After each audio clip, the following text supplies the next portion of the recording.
एक गांव में राजू नाम का किसान रहता था। वह अपने परिवार के साथ हंसी खुशी जीवन व्यतीत कर रहा था। सीमा, मुझे गुरुजी से मिलने जाना है। काफी दिन हो गए, मेरा बहुत ही मन है। हाँ हाँ जाओ। वैसे भी कल शाम को मुझे गुरुजी दिखाई दिए थे सपने में। पता नहीं क्या बोल रहे थे, मेरी समझ नहीं आया।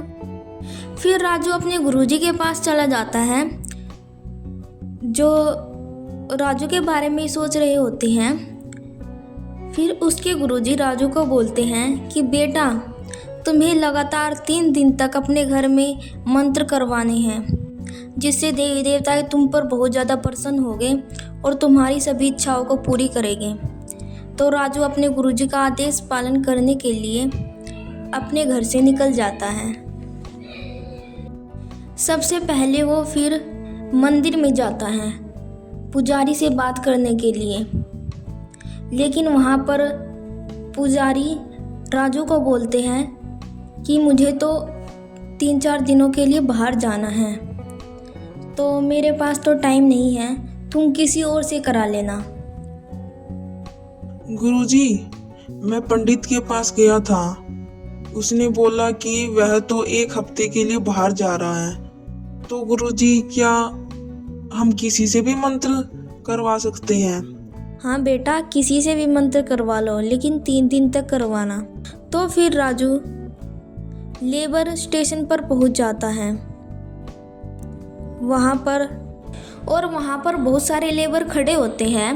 राजू उनमें से 2 लेबर को लेकर अपने घर आ जाता है। देखो भाई, तुम्हें यहाँ पर बैठकर पहले तुम नहा धो लो। नहाने धोने के बाद फिर तुम खा लेना। खाने के बाद फिर तुम्हें बैठकर यहाँ पर मंत्र करने हैं।